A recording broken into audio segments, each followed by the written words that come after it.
C5 app download ചെയ്യൂ. കാണൂ മുഴുവൻ എപ്പിസോഡുകളും സൗജന്യമായി.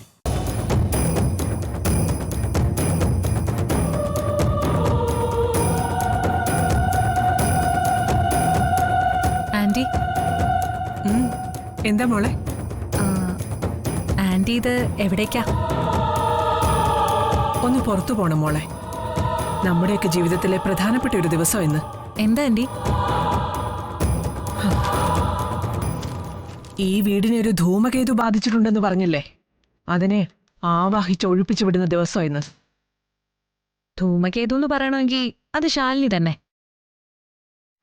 അവളെ എങ്ങനെ ഒഴിപ്പിക്കാൻ ആന്റിയുടെ പദ്ധതി? എനിക്കൊന്നും മനസ്സിലായില്ല ആന്റി. അവളെ ഞാൻ വിളിപ്പിച്ചിരിക്കുക സീതാമോണ്ടിലെ കാളിക്ഷേത്രത്തിലേക്ക് സത്യപരീക്ഷയ്ക്ക്. സത്യപരീക്ഷിക്കോ? അതെ, കള്ളം പറഞ്ഞ ആരും പിടിച്ചു നിൽക്കില്ല അവിടെ. ആന്റി, ആന്റി അവളെ കൊണ്ട് എന്ത് സത്യം ചെയ്യിപ്പിക്കാൻ പോന്നെ? എനിക്കിതിലെ സത്യം അറിയണം, അത്രേ ഉള്ളൂ. പരപുരുഷന്മാരാരുമായി അവള് ബന്ധപ്പെട്ടിട്ടില്ല എന്നാണ് സത്യം ചെയ്യുന്നതെങ്കിൽ സത്യപരീക്ഷയിൽ അവള് വിജയിക്കും. അതേസമയം ഗർഭം ഇല്ലാന്ന് സത്യം ചെയ്യാൻ പറഞ്ഞാ അവള് പെടും. പ്രീതിയാകും പ്രതി. നീ എന്താ ആലോചിക്കുന്നേ? ഗർഭിണിയാണോ അല്ലയോ എന്ന് അവളെ കൊണ്ട് സത്യം ചെയ്യിപ്പിച്ചാ മതി ആന്റി. അത് നമുക്ക് ആലോചിക്കാം.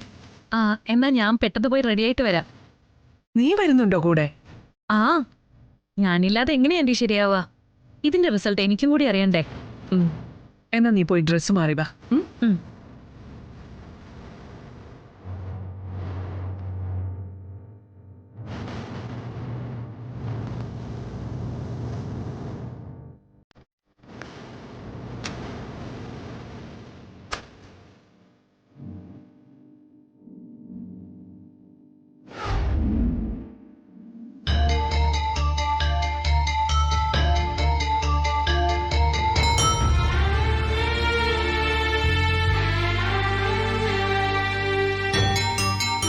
ശാലിനിയുടെ സിവിൽ സർവീസ് പരീക്ഷ എന്തായോ എന്തോ.